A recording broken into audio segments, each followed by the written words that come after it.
Hi friends, good morning అంటే 11:30 అవుతుందిలేండి. అయితే ఈరోజు మా ఇంట్లో స్పెషల్ చేసారా చేపల పులుసు.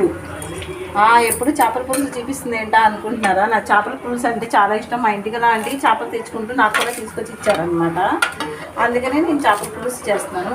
మా ఇంట్లో నేహ తినద్ది, కానీ మా పెద్దమ్మాయి తినదు. అందుకని ఆవిడ కోసం అయితే కోడిగుడ్లు పొరటు చేశాను. 4 గుడ్లు వేసి ఇలాగా కోడిగుడ్లు పొరటు అయితే చేశాను. ఇలాగైతే ఆవిడ మామిడికాయ పచ్చడి ఏదో పచ్చడి వేసుకొని దీంతో బాగా తినేది అనమాట. నేనైతే చేపల పులుసు చూసారా ఎంత బాగా చేశాను.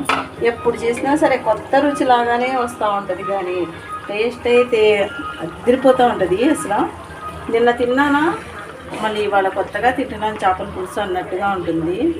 చూడండి, గ్రేవీ లాగా పులుసు చాలా బాగుంది. మామిడికాయ వేద్దాం అనుకున్నాను కానీ మామిడికాయ లేదు, అందుకని చింతపండు రసం వేసాను. చేపల పులుసు అయితే సూపర్గా ఉంది. చూసారా, ఎప్పుడెప్పుడు అవుతా తినాలా అని చెప్పి చూస్తున్నాను. మీరు ఎంతమందికి చేపల పులుసు అంటే ఇష్టమో కామెంట్ చేయండి. ఈ చేపల పులుసుకి అయితే ఒక స్టోరీ అయితేనే ఉంది. మేము పాతింటి దగ్గర ఉన్నప్పుడు ఎదురుగా లైవ్ ఫిష్ ఉండేదన్నమాట.